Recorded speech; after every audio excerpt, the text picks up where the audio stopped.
Something very odd occurred at a funeral I attended last week. Somebody died. I don't mean the person who was being buried. They had died a few days earlier, obviously. I mean one of the mourners passed away during the service. That was shocking in its own right, but what made it surreal is that the other mourners carried on as if nothing had happened. The funeral took place in the deceased's garden, where her family had arranged for her to be buried, and at the conclusion of the service someone announced that wine and food would be served. The 100 or so people in attendance formed a queue at the kitchen door and started chatting among themselves. Meanwhile, the poor woman who had died was flat out on the grass behind them. Actually, that description doesn't quite do justice to how bizarre the scene was. The woman wasn't simply lying in a corner of the garden, where she might have gone unnoticed. Rather, she was being attended to by a doctor who was doing his best to resuscitate her. That is, he was performing vigorous CPR in a way which was impossible not to be aware of.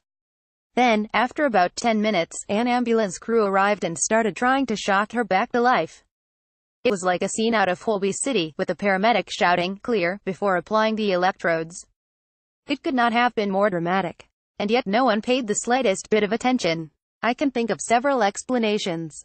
The first and most important is that there are no longer any clear social guidelines when it comes to death and funerals. Had it been a Christian service, there would have been an obvious authority figure, the vicar or priest, and he would have suspended or postponed the service while he dealt with the crises. But it wasn't a Christian funeral. Rather, it borrowed from several religions, including Buddhism, and there was no single person in charge, and therefore no one to take a decision about how to react. You could see people looking at each other, hoping for cues about how to behave, and I dare say that if even one person had called a halt to the proceedings and suggested people go home, everyone would have done so. But because no one did, because there is no unambiguously correct way to respond when someone dies at an unorthodox funeral such as this, everyone just ignored it. The fact the funeral was taking place in the garden of the deceased, and a gazebo had been erected, also complicated things. It meant there was no obvious place to retire to, away from the body on the grass, as a mark of respect.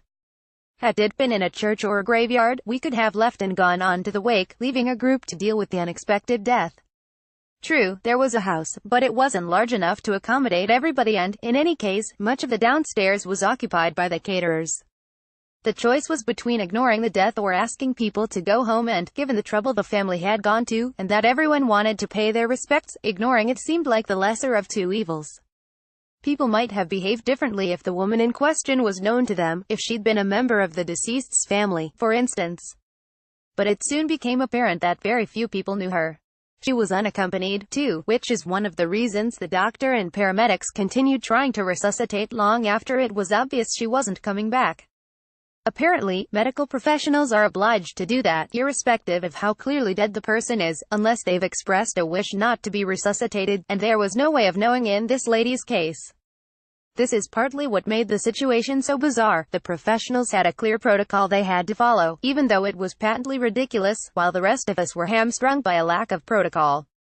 The upshot was the worst of all possible worlds for this poor woman, whose death and its aftermath could not have been more undignified.